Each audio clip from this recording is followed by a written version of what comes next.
Assalamualaikum warahmatullahi wabarakatuh. Selamat pagi Bapak, Ibu, dan rekan sekalian. Sebelumnya, perkenalkan saya Nanda sebagai moderator hari ini ya. Bagaimana kabar Bapak, Ibu sekalian? Semoga kita semua senantiasa diberikan kesehatan dan keberkahan oleh Allah dimanapun kita berada. Amin. Selamat hari Jumat ya Bapak Ibu, yang artinya selamat bergabung dengan webinar series Corporate Strategy ke-57 yang diadakan oleh KMMB bekerja sama dengan ICMA. Dan kali ini tema yang diangkat sangat menarik nih, yaitu Decoding Valuation Approach, the Key to Understanding Business World. Nah, sebelum kita memasuki sesi webinar, saya izin memperkenalkan terlebih dahulu pemateri pada series kali ini, yaitu Ibu Cynthia Handayani, yang tentunya memiliki banyak pengalaman di bidang finance ya, Ibu. Mungkin saya izin menyapa terlebih dahulu. Selamat pagi, Ibu Cynthia. Ya, selamat pagi Mbak Nanda, selamat pagi Bapak Ibu semuanya. Selamat pagi, Ibu. Bagaimana kabarnya, Ibu Cynthia? Alhamdulillah sehat. Alhamdulillah. Sudah siap ya, Bu, untuk menyampaikan materi hari ini? Ya, insya Allah. Insya Allah, Bismillah. Oke.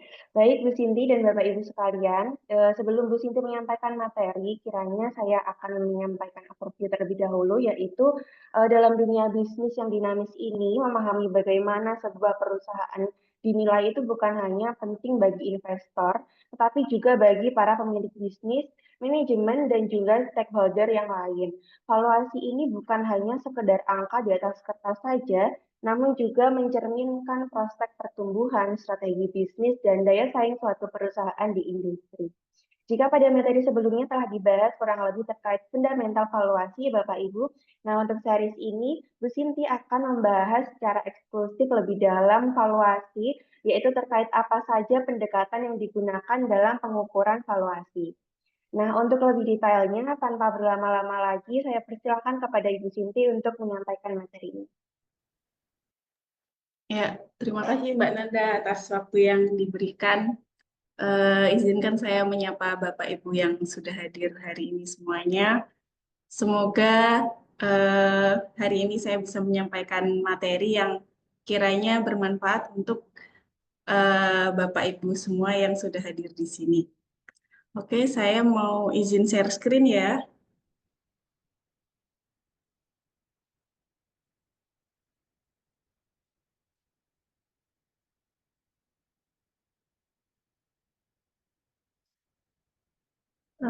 Baik, sebelum kita mulai, izinkan saya sedikit berpantun, Bapak Ibu. Pagi-pagi menggoreng nasi, saat makan jangan berisik. Izinkan saya di sini mau presentasi, semoga bisa seru dan asik. Eh, Bapak Ibu sekalian, hari ini kita mau membahas tentang valuasi, pendekatan valuasi lebih tepatnya. Jadi kalau mungkin minggu lalu Bapak Ibu sekalian sudah ada yang ikut series yang sebelumnya yang membahas tentang apa sih valuasi itu dan kira-kira bagaimana cara kita untuk melakukan valuasi. Nah, di minggu ini kita akan belajar pendekatan apa saja yang bisa kita gunakan untuk melakukan valuasi pada perusahaan atau bisnis yang sedang kita jalani atau yang akan tujuannya macam-macam ya Bapak Ibu sekalian. Valuasi ini diantaranya kalau mau merger dan akuisisi, kemudian mau mengetahui berapa sih nilai perusahaan ini ketika perusahaan ini mau dijual atau juga kita juga bisa melakukan valuasi terhadap eh, investasi baru. Nah, investasi baru itu kan juga pasti membutuhkan valuasi sebelum kita memutuskan apakah kita bisa melakukan investasi tersebut menguntungkan atau tidaknya. Nah, kita lakukan itu dengan valuasi seperti itu. Nah, apa topik pembahasan kita pada pagi hari ini? Yang pertama, kita ini ada 3 pendekatan yang mau kita bahas, yaitu intrinsic valuation, relative valuation, dan contingent claim valuation. Yang sejujurnya nih Bapak Ibu sekalian, Saya yang paling familiar itu dengan yang intrinsic valuation dan relative valuation. Kalau yang contingent claim itu semacam opsi ya, opsi untuk menahan atau menunggu dulu ini apakah investasinya itu bisa dilakukan sekarang atau nanti, gitu seperti itu. Nah, mari kita ke pendekatan yang pertama, intrinsic valuation. Apa sih yang dimaksud dengan intrinsic valuation itu? Valuasi intrinsik adalah metode valuasi yang menentukan nilai suatu perusahaan atau aset berdasarkan fundamental keuangan dan potensi arus kas masa depan. Jadi highlight-nya di sini adalah fundamental keuangan dan potensi arus kas di masa depan. Jadi bukan berdasarkan harga pasar saat ini. Jadi dia benar-benar menilai aset itu secara intrinsiknya. Pendekatan ini bertujuan untuk menemukan nilai wajar atau fair value dari sebuah perusahaan atau aset dengan mempertimbangkan faktor-faktor seperti pendapatan, pertumbuhan, risiko, dan tingkat diskonto. Untuk metodenya sendiri ini menggunakan discounted cash flow, di mana yaitu konsep time value of money kita gunakan di sini. Jadi ketika perusahaan itu sudah kita proyeksikan ya ke depannya akan menghasilkan berapa seperti itu. Nah, kita nilai untuk saat ini tuh dia value-nya berapa seperti itu kan. Dan karena konsep time value of money itu tadi bahwa mata uang nanti dan saat ini itu berbeda nilainya, maka dari itu kita diskontedkan dia dari cash flow yang dihasilkan oleh perusahaan tersebut. Seperti itu. Nah, yang akan kita bahas di sini adalah langkah-langkah dalam pendekatan discounted cash flow ini sendiri. Kemudian jenis perusahaan apa yang cocok menggunakan pendekatan discounted cash flow, dan kelebihan serta kekurangan pendekatan discounted cash flow ini.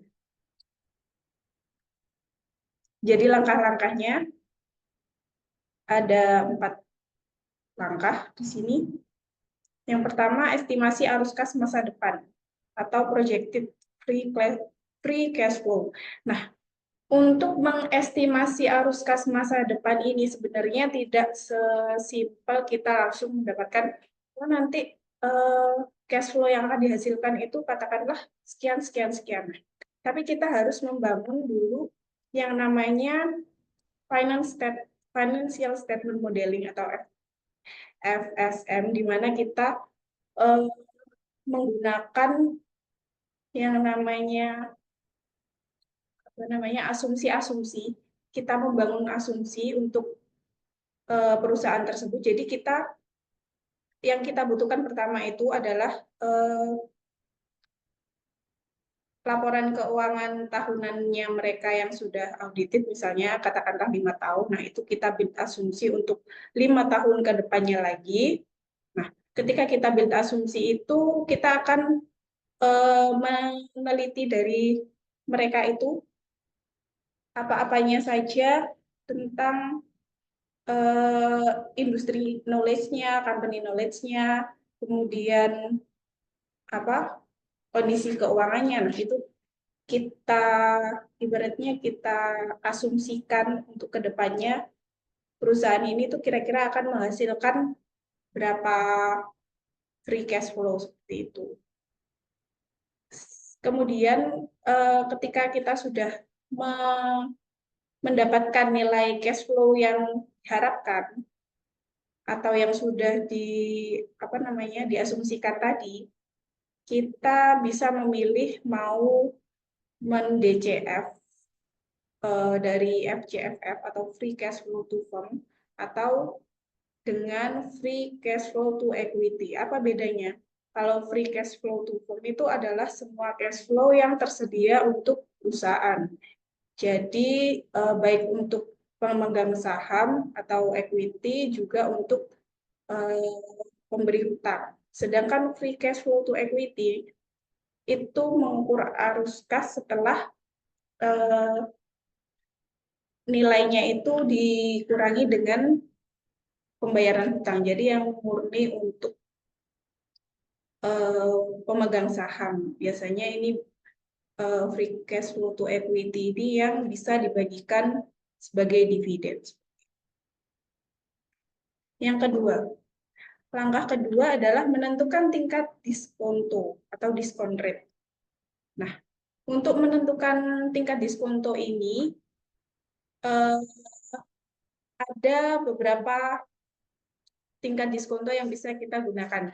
Kalau untuk FCFF atau Free Cash Flow to Firm itu kita gunakan Weighted Average Cost of Capital atau WACC. Sedangkan untuk FCFE-nya kita gunakan yang cost of equity atau di sini bisa dihitung dengan CAPM, Capital Asset Pricing Market. Nah, ini nanti diskon rate yang akan kita gunakan untuk menghitung si DCF-nya nanti. Setelah itu, setelah kita tentukan tingkat diskontonya, kita menghitung nih nilai terminalnya atau terminal value.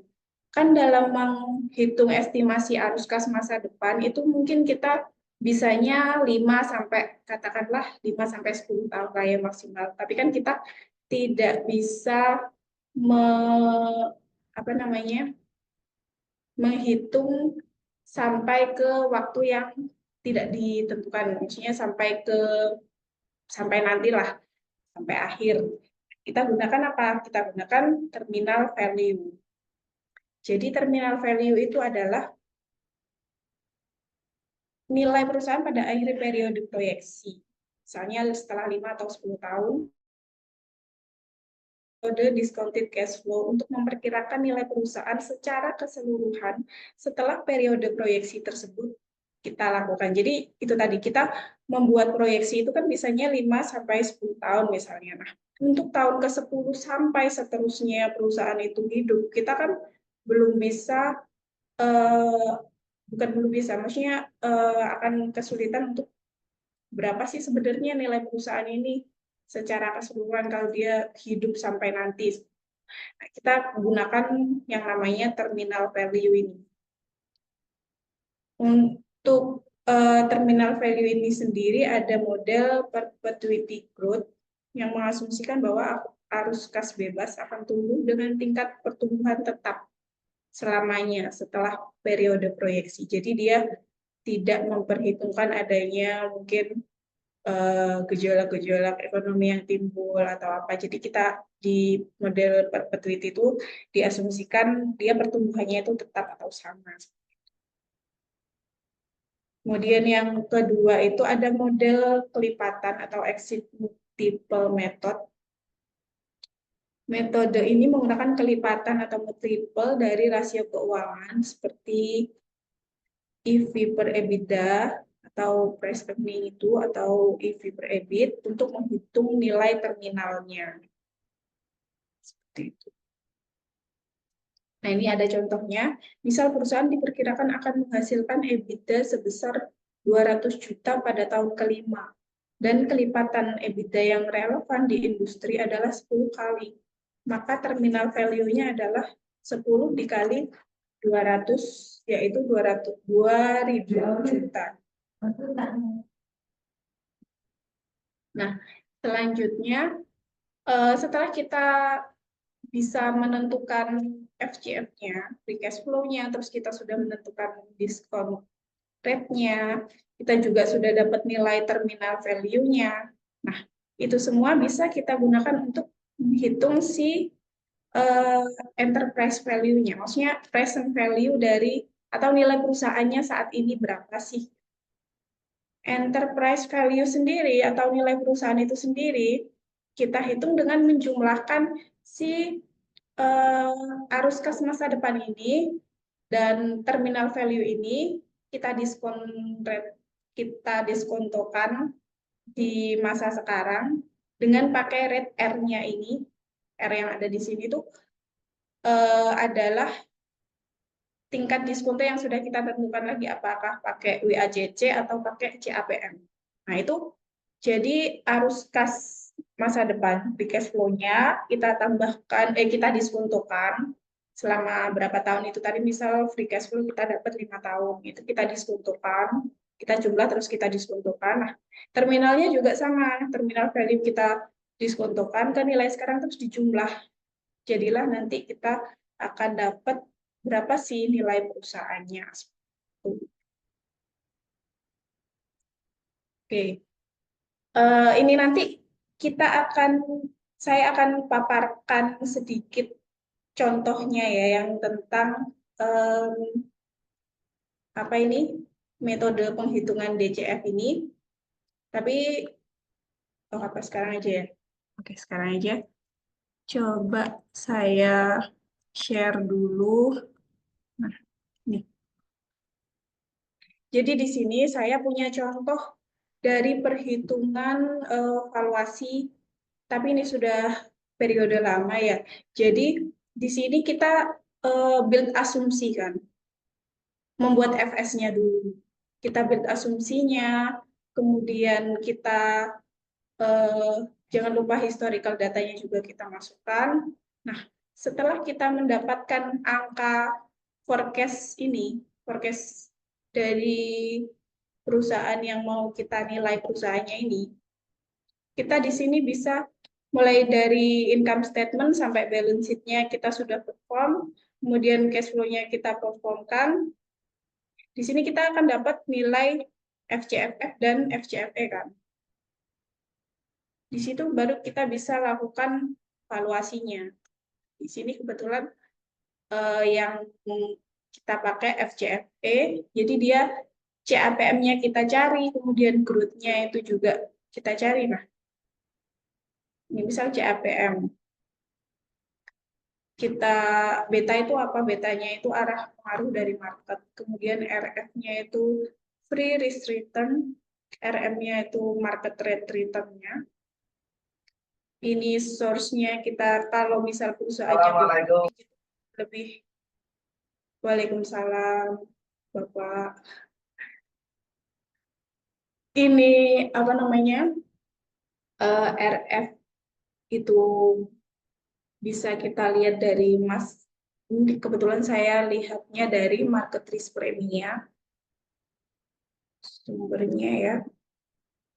Kemudian yang betanya atau pengaruh dari marketnya bisa cari di Pevin beta stock. Ini kebetulan apa namanya perusahaannya itu perusahaan go public ya. Jadi kita mudah untuk mencari apa seperti arah market seperti itu. Nah, dari sini DCF-nya itu setiap tahun ini sudah kita rumuskan di sini, kemudian kita peroleh nilai discounted-nya. Nah, terminal value-nya ini sudah dihitung juga dengan rumus yang tadi. Kemudian kita peroleh nilai present value-nya sekian. Jadi ini sudah present value ya. Maka ketemulah nilai valuasi perusahaannya itu. Senilai discounted cash flow dari yang sudah dihitung plus terminal value-nya berapa. Kemudian kita lanjut ke materi berikutnya. Kira-kira perusahaan apa saja sih yang cocok untuk menggunakan metode DCF ini? Nah, yang pertama adalah perusahaan yang arus kasnya stabil dan dapat diprediksi. Jadi ini metode discounted cash flow ini cocok untuk perusahaan-perusahaan yang di mana dia sudah apa namanya pertama going concern-nya itu jelas, kemudian dia juga stabil, tidak bukan yang seperti startup itu kan masih mungkin pengaruh dari pasarnya sendiri juga belum stabil gitu ya.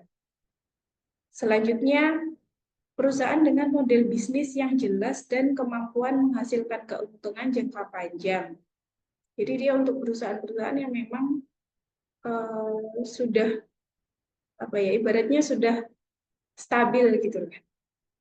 Kemudian prospek pertumbuhan yang dapat diperkirakan dengan baik.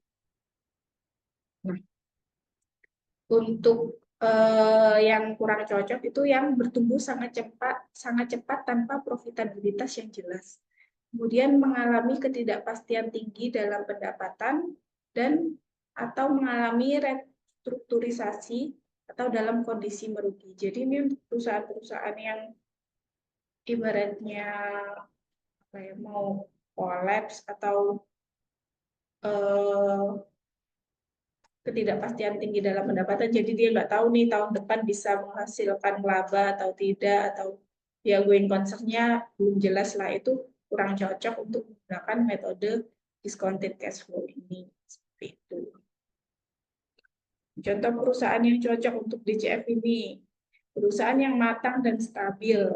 Contoh Coca-Cola, Unilever, Nestle. Mungkin kalau di Indonesia itu juga ada apa? Iya, ini ada ya. Perusahaan infrastruktur, kemudian perusahaan manufaktur besar, perusahaan energi dan tambang, perusahaan properti dan real estate. Selanjutnya, kelebihan dan kekurangan metode DCF ini. Yang pertama, kelebihannya berdasarkan valuasi pada arus kas yang dihasilkan perusahaan. Kemudian cocok untuk analisis jangka panjang karena dia tadi memperhitungkan asumsi-asumsinya. Kemudian dapat digunakan untuk berbagai skenario. Tidak terpengaruh oleh sentimen pasar sementara, atau dalam hal ini memberikan nilai intrinsik yang independen. Sedangkan kekurangannya sangat bergantung pada asumsi yang digunakan. Jadi untuk asumsi-asumsi yang digunakan untuk membangun atau membuat cash flow-nya itu tadi, sehingga menghasilkan nilai cash flow berapa, itu sangat mempengaruhi hasil dari DCF ini tadi. Semakin kita variabelnya untuk menentukan asumsi itu semakin komplit, semakin lengkap, dan kita semakin cermat, maka hasilnya pun akan semakin mencerminkan. Tapi kalau asumsi yang kita buat itu dasarnya masih kurang, ibaratnya masih mengambang atau kurang tepat, itu nanti bisa menghasilkan hasil DCF yang kurang mencerminkan juga. Nah, kekurangannya lagi, sulit diterapkan pada perusahaan dengan arus kas yang tidak stabil. Karena itu tadi ya, eh, apa DCF ini cocoknya buat yang memang perusahaan yang sudah stabil gitu. Maksudnya yang stabil. Kalau dia masih startup seperti itu, memang apa, maksudnya going concern-nya itu kan eh, kita belum bisa tahu lah dalam tempo 3 tahun atau 4 tahun apakah dia bisa bertahan seperti itu. Kemudian tidak mempertimbangkan faktor eksternal seperti kompetisi atau disrupsi teknologi.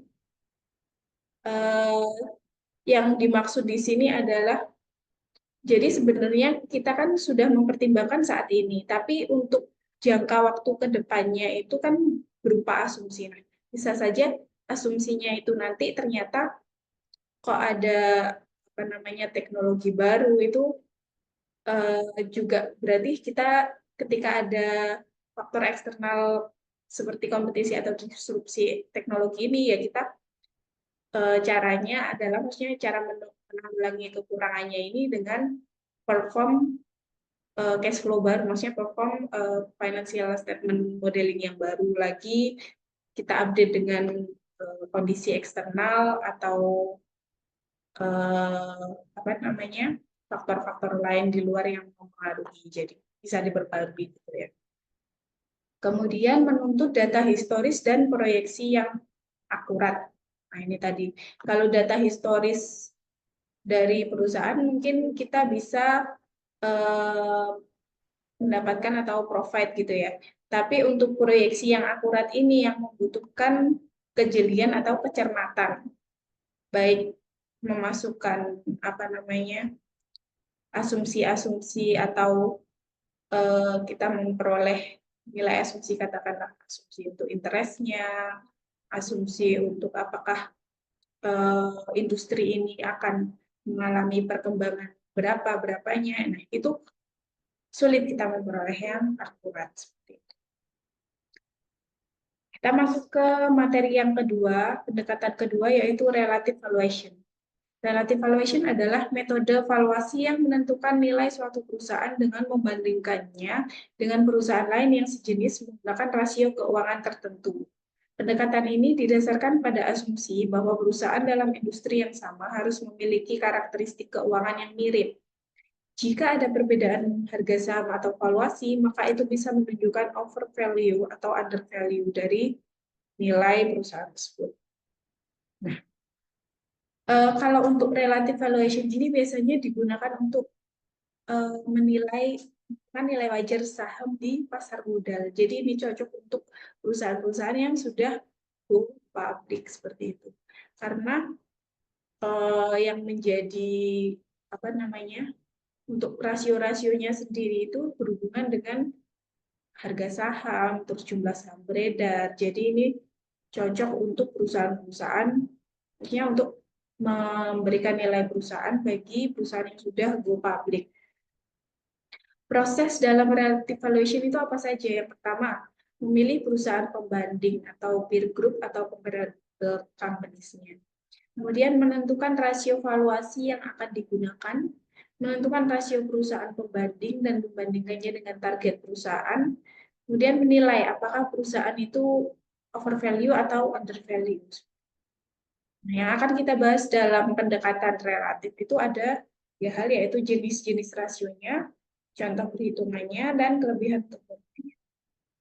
Untuk rasio yang digunakan dalam metode relatif ini ada tiga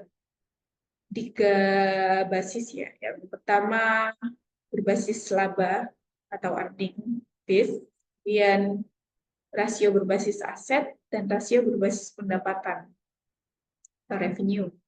Nah, untuk yang berbasis laba, kita bisa menggunakan price to earning rasio. Rasio yang mengukur harga saham relatif terhadap laba bersih per sahamnya. Semakin tinggi PE, semakin mahal perusahaan dibandingkan laba yang dihasilkan. Rasio ini cocok digunakan untuk perusahaan yang sudah matang dan menghasilkan keuntungan stabil. Kemudian untuk enterprise value to EBITDA yang kedua, itu mengukur nilai perusahaan terhadap laba sebelum bunga, pajak, depresiasi, dan amortisasi. Digunakan untuk menilai perusahaan dengan struktur keuangan yang berbeda. Selanjutnya yang berbasis aset, ini digunakan untuk perusahaan berbasis aset seperti perbankan dan properti. Jadi dia nilai price to book value-nya yang kita nilai harga sahamnya berapa, kita bagi dengan book value per share-nya. Kalau PBV-nya kurang dari 1, maka saham mungkin undervalue. Nah, sebaliknya kalau PBV-nya lebih dari 1, berarti pasar menghargai perusahaan lebih tinggi daripada aset bersihnya. Yang ketiga, rasio berbasis pendapatan. Ada dua rasio di sini, yaitu price to sales rasio, dengan rumus market cap per total pendapatan, yaitu digunakan untuk perusahaan yang masih berkembang dan belum menghasilkan laba bersih. Cocok untuk startup dan perusahaan teknologi. Untuk enterprise value to sales-nya digunakan untuk membandingkan perusahaan dengan tingkat profitabilitas yang berbeda. Jadi misalnya ada beberapa perusahaan nih yang mau kita katakanlah kita investasi. Kira-kira perusahaan mana yang kita bisa memberikan investasi atau yang berdasarkan valuasinya ini yang lebih cocok untuk investasi yang mana. Nah, itu kita bisa gunakan rasio berbasis pendapatan ini kalau misalnya dia masih startup, perusahaan teknologi, seperti itu. Nah, ini contoh studi kasus yang menggunakan PI rasio atau untuk perusahaan yang sudah go public ya ini. Misalnya di sini data perusahaannya, data keuangannya, dia punya laba bersih 50 juta dolar, kemudian jumlah saham beredarnya ada 10 juta, dan harga saham saat ininya adalah 60 per saham. Kalau untuk IPS-nya sendiri, kita bagi net income dan saham beredar itu ada 5, berarti IPS-nya dia 5. Sedangkan PI rasionya, harga saham dibagi IPS itu ada 12. Jadi untuk perusahaan ini IPS-nya 5, PI rasionya 12. Nah, kita cari perusahaan-perusahaan pembanding di industri retail. Jadi kita ada 3 perusahaan pembanding dengan masing-masing ada harga saham dan IPS-nya dan PI rasionya. Nah, PI industri rata-rata setelah kita jumlahkan ini, atau biasanya juga ada sih langsung PI industri rata-rata yang secara keseluruhan, itu katakanlah 14 kali PI rasionya. Nah, ini berarti kan PI rasio si retailco ini 12 kali lebih kecil daripada PI industri rata-rata. Kalau dia pakai PI rasio yang dari kawan-kawannya, ternyata si retailco ini kok under value, dia cuma 600 juta ya. Sedangkan kalau dibandingkan dengan industri yang lainnya, dia sebenarnya berdasarkan IPS-nya ini dia firm value-nya lumayan tinggi loh. Nah, dalam kondisi PI rasio perusahaan lebih rendah daripada PI industri, itu artinya apa sih? Pertama, perusahaan under value atau potensi saham murah gitu ya. Jika fundamental perusahaan kuat, misalnya pertumbuhan stabil, laba meningkat dan tidak ada masalah keuangan serius, tapi PI lebih rendah daripada rata-rata industri, maka mungkin sahamnya ini under value atau murah. Bisa nih kita beli gitu kan. Siapa tahu nanti uh, dia value-nya bisa meningkat. Investor mungkin belum menyadari nilai potensialnya. Bisa jadi peluang investasi jika fundamentalnya solid. Kemudian yang kedua, risiko lebih tinggi dibandingkan industri. Nah, mungkin juga dia harganya murah karena risikonya ternyata lebih tinggi. Dia tidak fundamentalnya tidak sekuat yang lainnya, sehingga investor menuntut diskon harga saham. Perusahaan mungkin memiliki utang yang tinggi, masalah regulasi atau manajemen yang buruk. Selanjutnya, ketidakpastian bisnis menyebabkan investor enggan membayar harga yang lebih tinggi. Kemudian prospek pertumbuhan lebih rendah. PI yang lebih rendah juga bisa berarti investor tidak melihat potensi pertumbuhan besar di masa depan dibandingkan industri. Mungkin perusahaannya itu berada dalam pasar yang jenuh atau tidak ada inovasi atau strategi ekspansi yang menarik. Nah, ini kalau misalnya dari sisi manajemen perusahaan yang melakukan valuasi dirinya yang dibandingkan dengan perusahaan lain, ya sebenarnya bisa menjadi bahan untuk kita menilai apakah sebenarnya perusahaan kita itu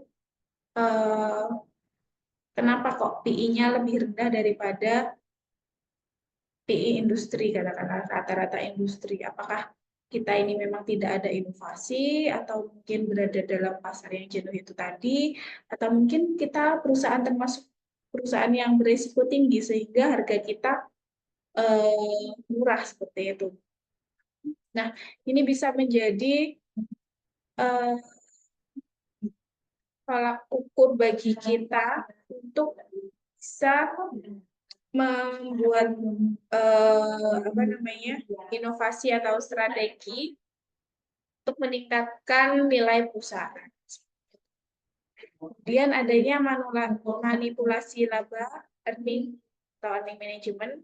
Jika laba perusahaan terlalu tinggi karena manipulasi, PI rasio bisa terlihat lebih rendah dari rata-rata industri. Misalnya industri mau menunda pengeluaran atau mempercepat pengakuan pendapatan untuk meningkatkan laba. Kira-kira Seperti itu untuk contoh kasusnya. Untuk kelebihan dan kekurangan metode relative valuation ini, yang pertama kelebihannya, dia sederhana dan cepat. Karena itu tadi ya, menggunakan rasio-rasio yang biasa kita gunakan, yang sudah biasa kita hitung, dan datanya pun tidak membutuhkan data yang terlalu kompleks seperti yang discounted cash flow tadi. Kemudian yang kedua, kelebihannya adalah relevansi industri, yaitu menggunakan perusahaan sebanding dalam industri yang sama, membuat hasil lebih relevan dengan kondisi pasar. Selanjutnya, mudah diterima oleh investor karena mengandalkan data pasar. Banyak investor yang menganggapnya sebagai pendekatan yang realistis. Untuk kekurangannya sendiri, yaitu yang pertama tergantung pada perbandingan. Jadi kita benar-benar harus mencari perusahaan yang apple to apple. Jadi bisa jadi dia industrinya sama, tapi mungkin skalanya berbeda ya. Itu bisa jadi nggak apple to apple seperti itu. Dan mungkin bisa jadi metode relative valuation-nya kurang kurang mencerminkan. Selanjutnya pasar bisa salah menilai. Ini mekanisme pasarnya itu juga bisa maksudnya mempengaruhi dari valuasi ini sendiri, apakah dia terlalu optimis atau pesimis. Perbandingan dengan rasio pasar dapat menghasilkan valuasi yang kurang tepat. Kemudian tidak memperhitungkan faktor fundamental. Relative valuation hanya membandingkan rasio tanpa memperhitungkan faktor-faktor lain seperti manajemen, strategi perusahaan, atau potensi pertumbuhan jangka panjang. Jadi dia ibaratnya kalau kita misal hanya menggunakan satu tools relative valuation ini, ya kita cuma bisa terbatas menilai perusahaan berdasarkan sahamnya itu tadi, jumlah saham beredar, kemudian net income-nya. Tapi untuk faktor lain seperti manajemen dan faktor fundamental lain itu belum tercermin dalam metode relative valuation ini. Dan metode-metode ini tuh bisa digabung ya antara tadi DCF, kemudian ditambah lagi relative valuation seperti itu untuk mendapatkan apa? Untuk mendapatkan hasil valuasi yang mendekati yang paling mendekati seperti itu, yang ibaratnya faktor errornya kita minimalkan dengan berbagai metode. Nah, yang ketiga, metode ketiga ini contingent claim valuation atau CCV, yaitu pendekatan valuasi yang menggunakan konsep opsi keuangan atau financial option untuk menilai suatu perusahaan atau proyek. Metode ini mengasumsikan bahwa aset atau investasi memiliki karakteristik seperti opsi, di mana nilainya tergantung pada peristiwa atau kondisi tertentu di masa depan. Pendekatan ini sering digunakan untuk perusahaan dengan aset spekulatif seperti startup teknologi, perusahaan tambang, dan proyek penelitian dan pengembangan atau R&D. Kemudian metode ini didasarkan pada opsi keuangan atau financial option yang memberikan hak bukan kewajiban kepada pemiliknya untuk membeli atau menjual suatu aset pada harga tertentu dalam jangka waktu tertentu. Teknik ini didasarkan pada model penentuan harga opsi seperti Black-Scholes model untuk valuasi Eropa yang tidak bisa dieksekusi sebelum jatuh tempo. Kemudian binomial model untuk valuasi opsi Amerika yang bisa dieksekusi kapan saja sebelum jatuh tempo. Untuk BSM sendiri adalah metode matematis yang digunakan untuk menghitung harga teoritis opsi atau call, jadi dia call atau put. Model ini dikembangkan oleh Michel Black, Myron Scholes, dan Robert Merton pada tahun 1973 dan banyak digunakan dalam dunia keuangan. Jadi teorinya ada dua, dia mau pakai opsi call atau put. Nah ini, kita beri contoh satu, dia ini pakai call option. Sebuah perusahaan tambang, Gold Edge Mining, memberikan hak eksklusif untuk eksplorasi tambang emas di suatu daerah. Namun harga emas sangat fluktuatif dan ada kemungkinan harga emas turun, sehingga proyek menjadi tidak layak secara finansial. Gold Edge Gold X Mining memberi opsi untuk menunda proyek hingga 2 tahun ke depan, sambil melihat bagaimana pergerakan harga emas. Jika harga emas naik, perusahaan dapat memulai operasi tambang dan mendapatkan keuntungan besar. Tapi jika harga tetap rendah, mereka dapat membatalkan proyek dan menghindari kerugian besar. Nah, ini kita dapat informasi keuangan proyeknya, mulai dari estimasi nilai proyeknya, biaya investasi awal, dan waktu hingga keputusan dibuat. Jadi ini diberi spare waktu 2 tahun untuk melihat itu tadi, untuk opsinya. Kemudian volatilitas harga emasnya 30%, tingkat suku bunga bebas risikonya atau free risk-nya 5% per tahun.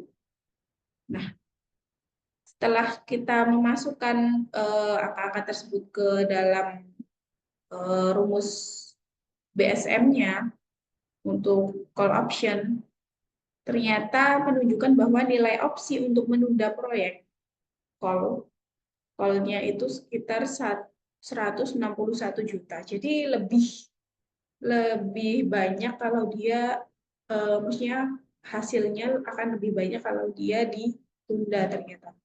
Jadi kalau nilai proyek saat ini tuh 500 juta, ternyata kalau ditunda itu bisa meningkat jadi apa namanya 161 juta. Ini interpretasinya. Jika Gold X Mining memulai proyek sekarang, nilai bersihnya hanya 100 juta, 500 dikurangi 400 juta. Namun dengan opsi untuk menunda proyek, nilai proyek meningkat menjadi 161 juta. Artinya ada keuntungan sebesar 61 juta dari menunda proyek dan menunggu kondisi pasar yang lebih menguntungkan. Kesimpulannya, pendekatan memungkinkan perusahaan untuk menilai fleksibilitas strategis dalam keputusan investasi. Dalam kasus ini, Gold X Mines sebaiknya menunda proyek dan menunggu harga emas naik karena opsi menunda memiliki nilai yang lebih tinggi daripada langsung berinvestasi saat ini. Metode ini sangat berguna untuk industri dengan ketidakpastian tinggi seperti tambang, minyak dan gas, serta startup teknologi yang menghadapi risiko besar tetapi memiliki potensi keuntungan yang besar pula di masa depan. Perusahaan yang cocok menggunakan CCV, yaitu perusahaan dengan hak atau pilihan strategis di masa depan. Misalnya, perusahaan memiliki opsi untuk menunda proyek sampai kondisi pasar membaik. Contohnya yang tadi, kemudian valuasi startup dan teknologi. Banyak startup memiliki model bisnis yang berkembang pesat, tetapi pendapatan masih belum pasti. Contohnya, valuasi perusahaan biotek yang sedang mengembangkan obat baru. Kemudian industri dengan ketidakpastian tinggi, contohnya tadi perusahaan minyak dan gas, tambang, atau proyek infrastruktur yang jangka panjang. Kemudian restrukturisasi atau perusahaan yang berpotensi bangkrut. Dalam kebangkrutan, ekuitas perusahaan dapat dipandang sebagai opsi bagi pemegang saham untuk mendapatkan sisa aset setelah membayar utang. Kemudian valuasi hak atas kekayaan intelektual, misalnya perusahaan farmasi yang memiliki paten untuk obat yang belum dipasarkan. Kelebihan dan kekurangannya untuk metode CCP ini, yang kelebihannya mempertimbangkan ketidakpastian dan fleksibilitas. Jadi tidak seperti DCF tadi yang mengasumsikan arus kas tertentu dan dia diasumsikan pertumbuhannya itu stabil. Metode CCP ini memungkinkan perubahan keputusan tergantung kondisi masa depan. Jadi kalau discounted cash flow itu dia sangat ibaratnya stabil gitu, keuangannya stabil, asumsi-asumsinya juga bisa kita asumsikan dia perusahaannya stabil, itu cocoknya pakai DCF. Kalau yang ketidakpastian tinggi dan fleksibilitas itu bisa kita gunakan CCP. Cocok untuk industri berisiko tinggi dengan volatilitas tinggi seperti tambang, energi, biotek, dan startup teknologi. Kemudian lebih akurat untuk proyek investasi jangka panjang, dan bisa menilai perusahaan yang mengalami kesulitan keuangan. Untuk kekurangannya sendiri, kompleksitas perhitungan yang tinggi, kemudian sulit menentukan variabel inputnya, berapa volatilitasnya, suku bunganya, kemudian tidak selalu cocok untuk perusahaan stabil, kurang digunakan di praktik valuasi umum. Biasanya memang kalau valuasi pada umumnya yang kita sering pakai itu menggunakan metode discounted cash flow atau relative valuation time. Oke, demikian Bapak Ibu sekalian yang bisa saya sampaikan. Izinkan saya menutup dengan pantun juga. Air tajin obati syaraf, agar tidur terasa nyenyak. Mohon izin dan juga maaf, saya presentasi tidak banyak-banyak. Terima kasih. Wassalamualaikum warahmatullahi wabarakatuh. Ya, terima kasih Bu Sinti, cakep sekali ya ini pantunnya Bu. Terima kasih Bu Sinti atas pemaparan materinya yang tentunya sangat insightful sekali bagi kami sebagai audiens di sini. Selanjutnya, izinkan saya menyampaikan beberapa highlight dari materi yang telah disampaikan oleh Bu Sinti. Yang pertama itu terkait tujuan valuasi yang dapat mengukur nilai perusahaan untuk pertimbangan ketika perusahaan tersebut akan merger atau akuisisi, kemudian ketika melakukan investasi baru untuk mengukur nilai perusahaan apakah worth it atau tidak dalam jangka panjang. Kemudian terdapat 3 pendekatan dalam mengukur valuasi perusahaan. Yang pertama itu ada intrinsic valuation, di mana ini untuk menilai aset secara intrinsik berdasarkan fundamental keuangan dan arus kas, menggunakan metode discounted cash flow atau DCF ya, yang didasarkan pada time value of money. Nah, di metode ini terdapat 4 langkah, yaitu yang pertama estimasi arus kas, menentukan tingkat diskonto, menghitung terminal value, dan juga menghitung present value. Yang kedua terdapat pendekatan relative valuation, yaitu metode untuk menentukan nilai perusahaan dengan membandingkannya dengan perusahaan lain yang sejenis, menggunakan rasio keuangan tertentu yang biasa digunakan untuk menentukan nilai wajar di pasar modal, dan pendekatan ini biasanya digunakan untuk perusahaan yang go public. Kemudian yang ketiga terdapat pendekatan contingent valuation, di mana pendekatan ini menggunakan konsep opsi keuangan atau financial option untuk menilai suatu perusahaan atau proyek. Nah, pendekatan ini sering digunakan untuk perusahaan dengan aset yang spekulatif seperti startup teknologi, perusahaan tambang, dan proyek penelitian dan pengembangan. Kurang lebih seperti itu Bapak Ibu. Silakan kepada Bapak Ibu dan rekan sekalian apabila ada pertanyaan dapat langsung disampaikan melalui chat box ya, untuk nanti dapat saya panggil melalui on mic atau boleh bisa saya bacakan. Nah, selagi Bapak Ibu mempersiapkan diri untuk sesi diskusi dan tanya jawab, terdapat beberapa informasi yang ingin saya sampaikan. Yang pertama itu, saya ingin mengingatkan kepada Bapak Ibu yang belum mengisi link absensi kehadiran, silakan untuk mengisi link absensi kehadiran yang telah dikirim oleh tim KMMB melalui kolom chat Zoom. Dikarenakan nanti sertifikat akan dibagikan setelah Bapak Ibu mengisi link absensi tersebut ya, dan terdapat link untuk bergabung pada WhatsApp grup KMMB. Nah, yang tentunya sertifikat akan dibagikan melalui WhatsApp grup webinar tersebut ya Bapak Ibu. Jadi silakan untuk mengisi link absensi.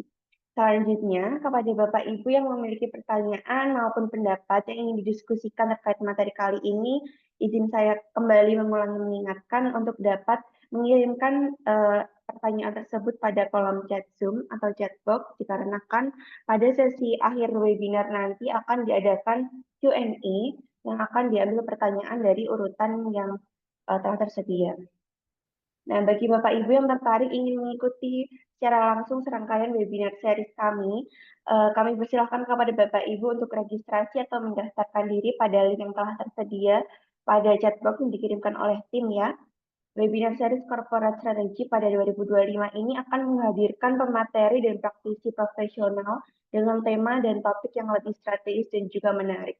Jadi pastikan Bapak Ibu untuk dapat mengikuti serangkaian webinar series kami.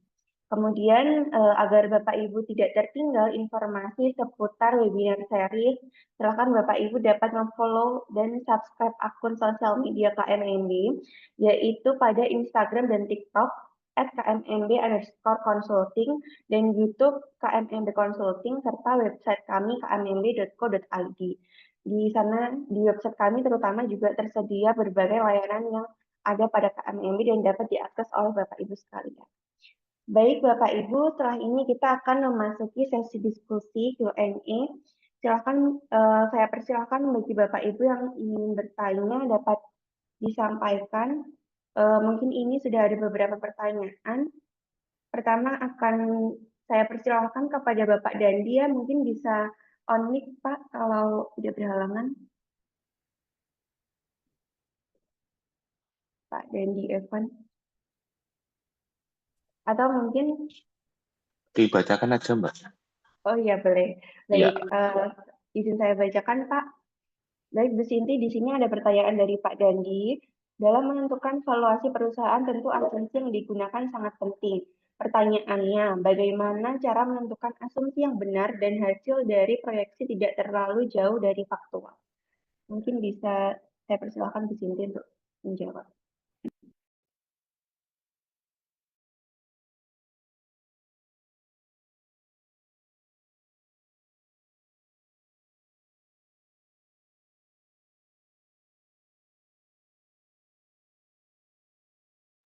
Ya, saya akan coba menjawab ya.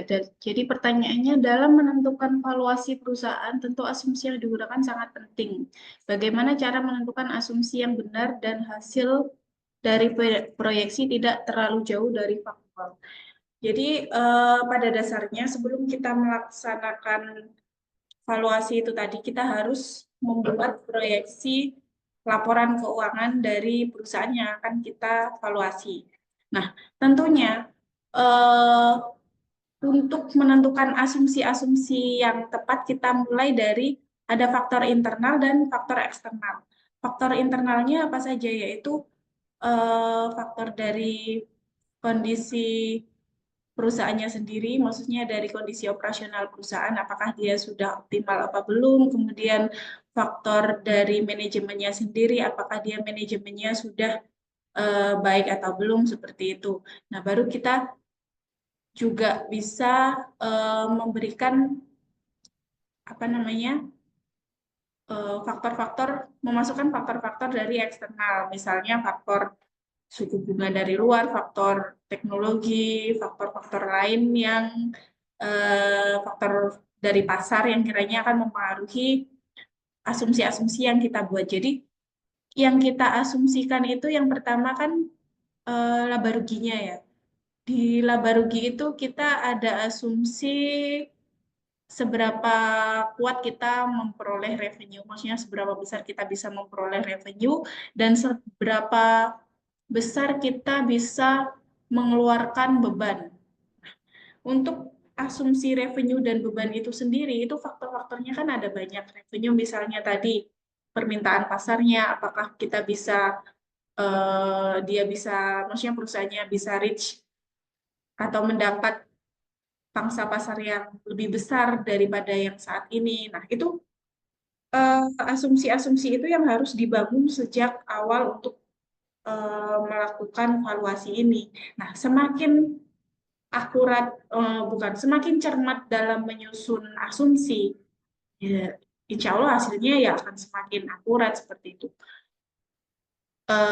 Kemudian untuk asumsi di beban misalnya. Nah, asumsi beban ini kan kebanyakan ya dari pihak internal juga ya dan dari supplier. Apakah suppliernya itu dia bisa menyediakan bahan baku seperti itu misalnya, atau katakanlah eh, dari manajemennya sendiri mempunyai strategi untuk menekan biaya-biaya yang ada. Itu juga bisa menjadi bagian dari asumsi asumsi-asumsi yang akan digunakan untuk membuat financial statement modeling ini. Itu tadi semakin dia asumsinya mempertimbangkan banyak faktor yang relevan untuk si akun yang akan dihitung, semakin akurat pula kita akan mendapatkan gambaran atau proyeksi dari nilai perusahaan tersebut. Ya, mungkin sudah cukup atau ada yang lain? Silahkan Pak Dandi, mungkin apakah jawaban dari Bu Cindy sudah menjawab pertanyaan dari Pak Dandi, atau mungkin ada yang masih ada kebimbangan ya ini Pak Dandi, silakan. Iya, biasanya kan kalau kita menentukan asumsi, faktor eksternal dan internal itu kan sangat berpengaruh.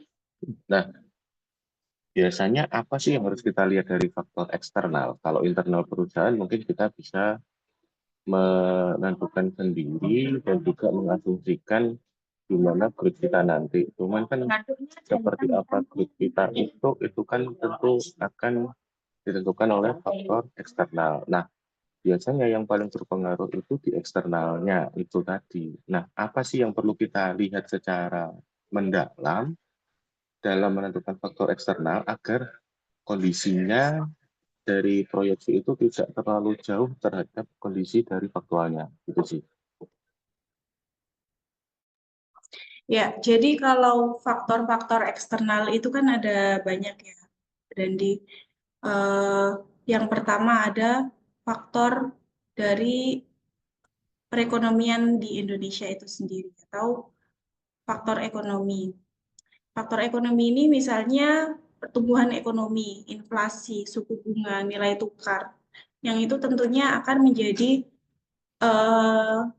apa namanya faktor yang juga mempengaruhi dari performa perusahaan tersebut seperti itu. Kalau pertumbuhan ekonominya diproyeksikan menurun, nah itu apakah kita mencermati apakah penurunan pertumbuhan ekonomi ini berpengaruh terhadap industri yang sedang kita evaluasi. Terus inflasi dan deflasi juga inflasi. Nah, apakah kalau industri yang sedang kita nilai atau kita evaluasi ini rentan terhadap isu kenaikan inflasi seperti itu. Begitu juga dengan suku bunga. Misalnya kalau industri perbankan berarti kan dia sangat terpengaruh dengan suku bunga dan juga nilai tukar mata uang kalau misalnya dia perusahaannya katakanlah eksportir seperti itu. Untuk selanjutnya faktor politik dan regulasi. Nah, faktor politik dan regulasi ini juga menjadi faktor eksternal yang juga harus dipertimbangkan tergantung dari industri perusahaan yang akan Bapak evaluasi itu di bidang apa. Apakah faktor politik dan regulasi ini akan banyak mempengaruhi dari kinerja perusahaan yang akan dinilai seperti itu. Kemudian ada juga faktor sosial dan demografi. Di faktor sosial dan demografi itu ada tren konsumen dan perilaku masyarakat, perubahan demografi, pendidikan dan keterampilan tenaga kerjanya.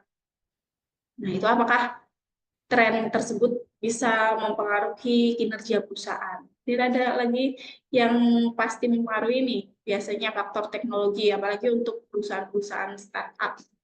Nah, dia bisa memperhitungkan, maksudnya kita bisa memperhitungkan faktor teknologi ini, build asumsi-asumsinya, kita asumsikan apakah teknologi yang baru bisa menunjang kinerja perusahaan. Itu. Kemudian ada juga faktor lingkungan seperti perubahan iklim dan keberlanjutan, krisis sumber daya alam, dan tuntutan ESG atau environmental, social, dan governance-nya. Kemudian juga faktor persaingan, faktor pasarnya itu tadi, persaingan di industri.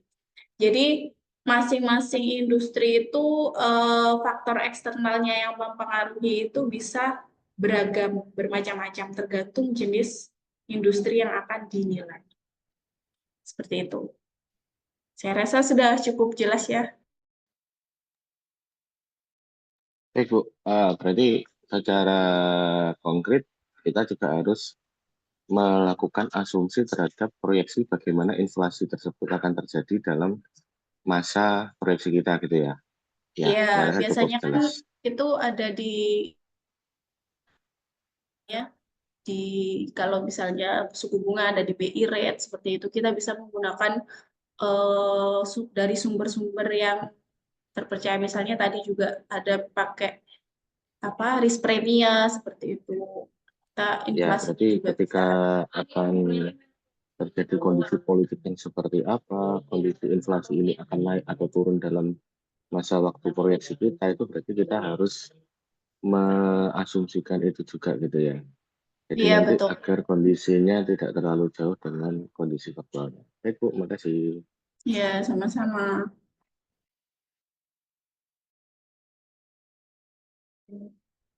Baik, terima kasih Pak Dandi atas pertanyaannya. Kita lanjut ke pertanyaan selanjutnya ya Bu Sinti. Di sini ada Bapak Bagus Arifin. Mungkin Bapak Bagus bisa on-mic. Oh, atau mungkin saya bantu untuk membacakan ya. Ini ada pertanyaan, Bu. Jika sebuah perusahaan memiliki nilai valuasi yang lebih rendah dibandingkan kompetitor dalam industri yang sama, faktor apa saja yang perlu dikaji sebelum menyimpulkan bahwa perusahaan tersebut undervalue? Mungkin bisa dijawab di sini.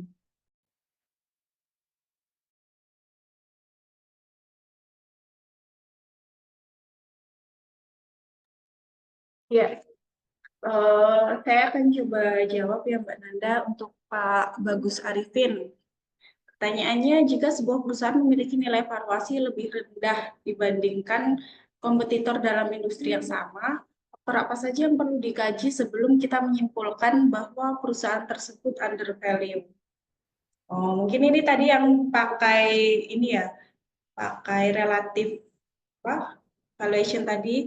Nah, di relative valuation tadi kan kita bisa dengan cepat ya menyimpulkan, bukan menyimpulkan, maksudnya mengetahui apakah perusahaan ini tuh undervalue atau value seperti itu. Nah, tapi apabila perusahaan tersebut mengalami maksudnya dia nilai valuasinya lebih rendah dibandingkan kompetitornya, apakah selalu itu hal yang memang maksudnya hal yang memang faktanya seperti itu gitu pertanyaannya. Faktor apa saja nih yang perlu kita kaji? Nah, yang pertama itu tadi kan ketika kita harus tahu ketika kita melakukan valuasi itu tadi kita gunakan tools yang mana. Kalau misal katakanlah kita gunakan tools yang PI rasio tadi berarti kan kita hanya menyimpulkan nilai perusahaan itu berdasarkan harga saham dan juga jumlah saham beredar serta net income-nya. Tapi kita belum menentukan nilai perusahaan berdasarkan prinsip fundamentalnya atau fundamental perusahaannya seperti nilai intrinsiknya itu tadi perusahaannya, maksudnya rasio-rasio yang lainnya seperti itu. Nah, yang perlu kita kaji yang untuk menentukan apakah benar dia undervalue atau tidak, yaitu yang pertama, apakah kompetitornya ini dalam industri yang sama itu benar-benar sudah berada di posisi yang sama, maksudnya dengan karakteristik perusahaan yang sama dan market cap-nya juga sama seperti itu. Bisa jadi kalaupun industrinya sama, dia tapi ternyata kok market cap-nya itu berbeda gitu loh. Maksudnya yang satu dia pangsa pasarnya sudah sangat besar atau sudah go internasional, nah yang satunya masih di skala nasional. Itu juga akan beda nanti nilai perusahaannya seperti itu. Nah, kemudian kita selanjutnya untuk menentukan lagi kita analisis fundamental dari perusahaannya, mulai dari profitabilitasnya, pertumbuhan asetnya, kemudian struktur utang dan modalnya, dan efisiensi operasionalnya. Nah, apakah dia memang dalam kondisi yang kurang dari perusahaan yang dibandingkan tadi. Bisa jadi perusahaan yang under value itu tadi ketika kita cek rasio-rasio lainnya, ternyata dia katakanlah rasio hutangnya bagus, kemudian dia current ratio-nya juga bagus, turnover-nya bagus dibandingkan dengan kompetitornya. Nah, itu kita bisa bandingkan seperti itu. Kemudian analisis faktor eksternal industri. Kira-kira apakah ada faktor eksternal nih yang mempengaruhi nilai perusahaan itu tadi? Misalnya itu tadi apa permintaan dan penawaran pasar di sahamnya, di pasar sahamnya, dia ternyata yang satu lebih terkenal atau lebih apa namanya kena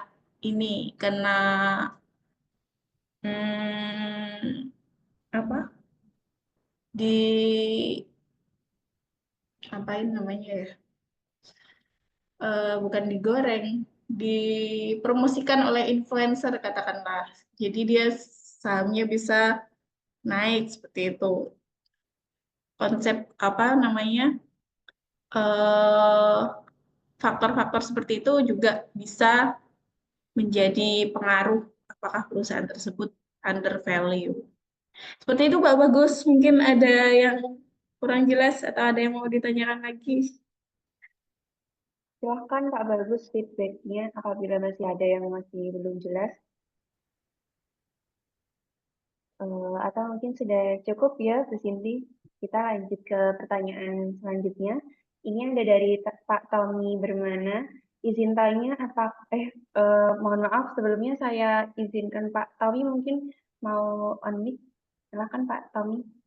Oh ya, selamat pagi Bu. Ya, saya off kamera ya. Ya, izin tanya sedikit Bu. Saya agak bingung tuh untuk enterprise value itu ya. Kalau enterprise value itu ada yang ngomong bahwa pendekatannya dari balance sheet, total asset atau total liabilities plus equity atau apa. Sebenarnya enterprise value itu konsepnya itu seperti apa sih? Apakah ada unsur-unsur tertentu yang diambil di neraca? Itu yang pertama. Yang kedua, ya ini apa boleh minta ini ya tadi Excel-nya ya supaya saya juga bisa coba tuh DCF tuh gimana ya kalau di Excel ya. Sama itu tadi saya lihat link materi pas saya klik ternyata isinya bukan materi tapi YouTube ya, itu kayaknya salah ya linknya ya. Itu aja sih Bu, terima kasih banyak. Ya, terima kasih Pak Tommy. Yang pertama Pak Tommy, enterprise value atau itu sama dengan total nilai aset. Ya, jadi enterprise value di sini ya seluruh laporan di neraca itu sebenarnya. Jadi berapa total aset yang dimiliki perusahaan. Tapi di sini ada konsep lagi apa nilai aset, maksudnya enterprise, nilai perusahaan itu pengertiannya itu sebenarnya tidak terbatas pada apa yang ada di neraca perusahaan tersebut. Jadi kalau misalnya kita maknai apakah enterprise value sama dengan total nilai aset, iya bisa jadi maksudnya bisa kita sebut enterprise value itu total nilai aset keseluruhan atau hutang plus modal gitu kan yang di sisi kreditnya. Nah, tapi kalau yang kita bahas hari ini itu nilai perusahaan yang dengan pendekatan-pendekatan yang berbeda seperti itu, Pak. Kalau misalnya secara apa intrinsik itu memang benar nilai total asetnya itu ya enterprise value-nya. Tapi coba Mbak Nanda ke apa namanya yang DCF yang ke atas coba. Yang bawah yang menghitung nilai sekarang.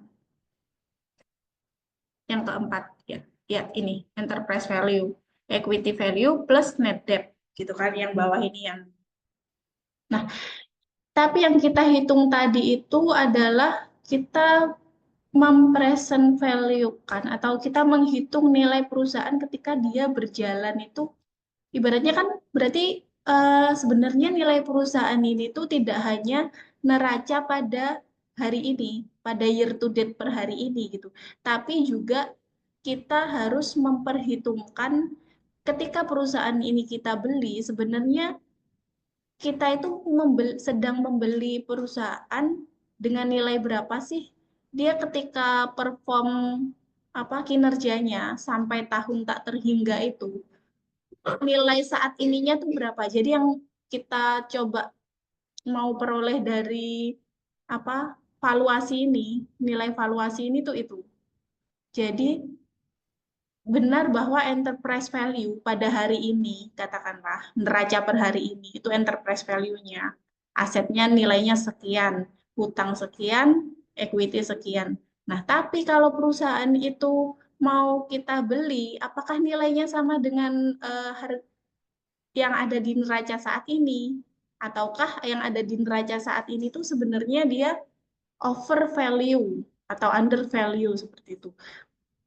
Maka dari itu kita perform yang namanya valuasi untuk mengetahui apakah si perusahaan ini ketika kita beli dalam jangka waktu ke depan nanti dia bisa menghasilkan eh, berapa cash flow buat kita. Makanya kita pakai kan intinya perusahaan itu kan pasti yang dicari adalah dia bisa menghasilkan cash flow. Karena percuma kalau misalnya dia untung katakanlah ya, dia net income-nya besar, tapi ternyata dia cash flow-nya nggak baik. Nah, itu juga bisa menjadi masalah. Jadi kenapa kok kita eh, nilai valuasinya itu berdasarkan free cash flow? Itu ya karena itu perusahaan itu bergantung di cash flow-nya seperti itu.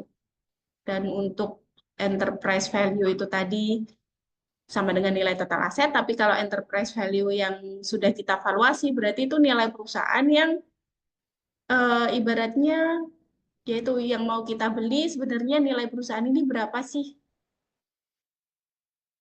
Itu banyak kita perform proyeksi laporan keuangan, terus kita perform terminal value-nya, terus kita jumlahkan baru kita diskontedkan ke tahun sekarang. Jadi kita bisa tahu si nilai perusahaannya itu berapa seperti itu. Mungkin ada tanggapan, Pak? Kalau untuk Excel-nya nanti insya Allah saya share template-nya yang Bapak mau yang DCF-nya ya, Pak ya? Iya Bu, yang DCF yang awal yang tadi ditampilin ya, itu mungkin.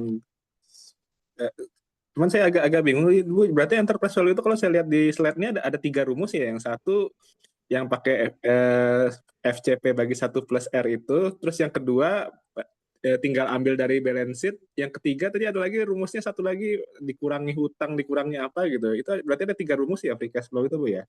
Ada 3 pendekatan rumus gitu Bu ya. Sorry, Kalau pendekatan yang rumus free cash enterprise flow, value. ya. Kalau yang free cash flow-nya ada 2, Pak. Free cash flow to firm sama free cash flow to equity. Kalau yang free cash flow to firm-nya itu adalah free cash flow yang tersedia untuk pemegang saham sama kreditur. Jadi dia free cash flow atau cash flow yang bisa dibayarkan ke pemilik modal sama yang ngutangin, yang krediturnya. Kalau yang FCF, coba Mbak naik ke atas Mbak ke yang nomor 1. Iya, di sini ada 3 rumus soalnya untuk enterprise value. Nah, saya agak bingung apa tiga-tiganya itu tergantung situasi gitu Bu ya. Jadi tiga-tiganya bisa digunakan gitu Bu. Paling simpel mungkin tinggal ambil dari balance sheet. Kita ini lihat kondisinya dulu. Jadi kita mau nilai perusahaan pada masa apa? Kalau nilai perusahaan maksudnya nilai perusahaan saja gitu ya. Itu yang belum kita valuasi ya bisa kita pakai langsung neraca aja udah itu. Tapi kalau mau nilai perusahaan yang sebenarnya berapa sih nilai perusahaan ini dalam waktu berapa tahun tadi misalkan selamanya kita mau beli perusahaan ini sebenarnya dia bisa menghasilkan berapa. Nah, baru kita pakai enterprise value yang sudah divaluasi gitu kan. Jadi kan ibaratnya handphone nih, handphone kita mau jual bekas, nilai book value-nya katakanlah dia sudah didepresiasi, sudah di apa, katakanlah tinggal 500.000. Tapi kita coba apa namanya, perform valuasi dengan manggil tukang servis atau apa ya, maksudnya kita cekkan kondisinya. Oh ternyata dia performanya tuh masih bagus loh, atau oh ternyata dia performanya masih sudah berkurang nih, sudah 500.000 udah nggak laku, tinggal 300.000, atau dia sudah performanya masih bagus, dia masih bisa dijual 1 juta. Fungsi valuasi itu sebenarnya seperti itu Pak, dan enterprise value itu sama dengan nilai HP-nya ini tadi, nilai perusahaannya ini tadi itu berapa antara book value sama fair value-nya. Bingung ya? Siap, siap. Ngerti Bu, ngerti Bu. Tapi izin Bu, saya nanya sedikit Bu. Iya, iya. Kalau kan saya pernah dengar ada pendekatan lagi, ini mungkin nggak dibahas di sini ya. Jadi Iya, iya. dia tuh benar-benar lihat fix asetnya tuh berapa nilai pasarnya Bu, secara balance sheet. Terus piutangnya mana yang kira-kira bisa ditagih, mana yang nggak bisa ditagih, hutangnya mana yang bisa dibayar atau nggak bisa dibayar. Tuh pendekatan apa Bu ya kalau gitu Bu ya? Saya pernah dengar gitu Bu. Jadi fix asetnya benar-benar lihat market value-nya berapa, piutangnya berapa yang bisa ditagih, hutangnya berapa yang bisa dibayar gitu. Itu aset base Aset. sepertinya. Oh iya. Pendekatan aset ya. Itu yang pendekatan aset itu ya berarti tinggal yang divaluasi lebih ke asetnya gitu kan. Maksudnya dia tidak mempertimbangkan ke depannya itu dia perusahaan bisa menghasilkan berapanya itu mungkin tidak begitu dia pertimbangkan, tapi dia lebih mempertimbangkan ini neracanya ini tuh sebenarnya sudah mencerminkan nilai yang sesuai apa belum sih, kayak misal katakanlah itu tadi piutangnya itu sudah sesuai apa belum, apakah dia ternyata banyak piutang yang tidak tertagih gitu kan. Terus asetnya juga apakah dia ternyata asetnya sudah pada usang, terus book value-nya masih tinggi tapi ternyata dia tuh apa kesalahan di depresiasi. Intinya kalau aset base itu benar-benar dia hanya itu tadi menilai berdasarkan si asetnya itu, yang seperti yang Bapak jelaskan tadi, apakah si piutangnya bisa ditagihkan apa tidak. Itu nanti setelah dijumlah-jumlah temu nilai perusahaannya, tapi dia belum memperhitungkan yang namanya free cash flow di masa mendatangnya. Apakah perusahaan ini setelah kita beli perusahaannya nih, kita udah dapat satu perusahaan. Berarti kan ada misalnya perusahaan industri apa ya, katakanlah dia bikin mobil. Nah, apakah aset-asetnya dia itu mampu menghasilkan mobil, terus semuanya yang ada, komponen yang ada di perusahaannya itu sudah mampu menghasilkan cash flow, itu yang mungkin belum dihitung dari aset base tadi. Jadi makanya pendekatan yang paling ini menurut saya memang yang cash flow ini, karena si cash flow ini mempertimbangkan ke depannya, valuasi untuk perusahaan ini berapa dipertimbangkan sejak awal sudah dipertimbangkan, sedangkan kalau yang aset base itu lebih ke historicalnya aja kan. Historical dari perusahaan itu. Jadi aset yang dimiliki saat ini dinilai berapa, udah blok nilainya. Oke, oke. Siap Bu. Terima kasih banyak Bu atas informasinya Bu. Iya, sama-sama. Iya, terima kasih Bu. Terima kasih Pak Tommy atas pertanyaannya. Dan terkait materi, izin menjawab, menambahkan ya Bu Cindy, terkait materi, kami memang linknya itu YouTube ya Bapak, terikat ke YouTube, karena materi yang kami sediakan untuk peserta itu adalah recording dari webinar hari ini. Jadi nanti akan diupdate berkala oleh tim. Seperti itu Pak Tommy. Kemudian saya mungkin akan lanjut ke pertanyaan selanjutnya. Pertanyaan sekaligus sebagai pertanyaan terakhir ya Bapak Ibu, karena memang keterbatasan waktu. Baik, di sini ada Ibu Meliana. Mungkin Ibu Meliana berkenan untuk on mic Ibu.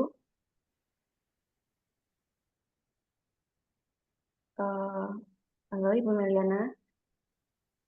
Atau mungkin izin saya bacakan ya Ibu. Jadi di sini ada pertanyaan bagaimana cara melakukan valuasi perusahaan untuk private company yang bergerak di bidang jasa dan hospitality. Apakah menggunakan asumsi-asumsi berdasarkan data historis perusahaan yang bersangkutan? Kurang lebih seperti itu, Bu Sinti. Silahkan. Ya, terima kasih Bu Meliana Indrawati untuk pertanyaannya. Bagaimana cara melakukan valuasi perusahaan untuk private company yang bergerak di bidang jasa dan hospitality? Apakah menggunakan asumsi berdasarkan data historis perusahaan yang bersangkutan? Ya, jawabannya iya, Bu. Jadi, untuk perusahaan apapun ya sebenarnya kita tetap nge-build asumsinya itu berdasarkan data-data historis perusahaan. Jadi, katakanlah dari rasio-rasionya kita bisa melihat katakanlah 5 tahun ke belakang rasio untuk revenue, rasio untuk utang piutang itu berapa. Nah, baru dari situ kita bisa build asumsi-asumsinya. Apakah apa namanya? Terus dari data histori pelanggan, katakanlah apakah ada pelanggan tetap, kemudian ada pelanggan baru, seperti itu kita bisa menentukan besaran revenue yang mau diproyeksikan untuk tahun-tahun mendatang, kemudian divaluasi ke nilai sekarang, seperti itu Bu Meliana. Nah, untuk jadi metode ini tuh tidak terbatas untuk industri apa, bisa untuk industri apa saja. Yang pasti kalau data historisnya bisa tersedia dan akurat atau kita kalau bisa dapat yang audited ya, audited laporan keuangan itu akan lebih nanti bisa akurat untuk kita melakukan atau nge-build asumsi-asumsinya seperti itu. Jadi kalau mau data historis, pastikan perusahaannya itu bisa menyediakan data auditednya, Bapak Ibu sekalian. Mungkin ada tanggapan, Bu? Ada yang kurang? Kalau dari pertanyaan. Ya, kalau dari pertanyaannya kan apakah menggunakan asumsi berdasarkan data historis? Ya, jawabannya iya.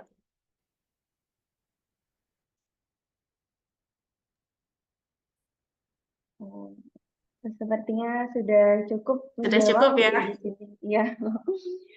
Ya, baik. Bapak Ibu mengingat adanya keterbatasan waktu, sayangnya sesi tanya jawab ini harus kami cukupkan terlebih dahulu ya.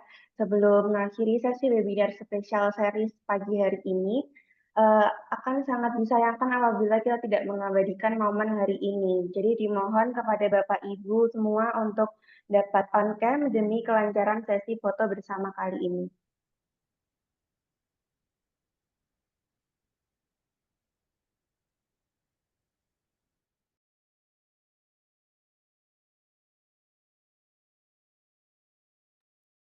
Baik, untuk sesi foto bersama akan dimulai dari slide 1 ya. 1, 2, 3. Oke, selanjutnya 1, 2, 3.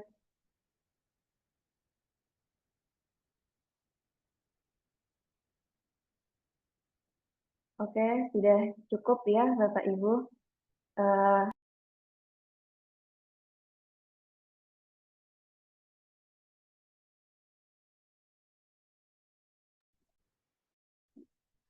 Baik, terima kasih Bapak Ibu. Dengan berakhirnya sesi foto, maka berakhir pula sesi webinar pada hari ini. Saya selaku moderator mengucapkan terima kasih kepada Bu Sinti yang telah memberikan banyak ilmunya dan terima kasih kepada Bapak Ibu serta rekan sekalian yang telah mengikuti dan menyimak webinar series pada hari ini. Semoga webinar series ini dapat memberikan dampak positif bagi perusahaan Bapak Ibu sekalian. Dan saya sendiri dari moderator mohon maaf jika ada salah kata. Sampai bertemu di webinar series yang akan datang. Terima kasih. Wassalamualaikum warahmatullahi wabarakatuh.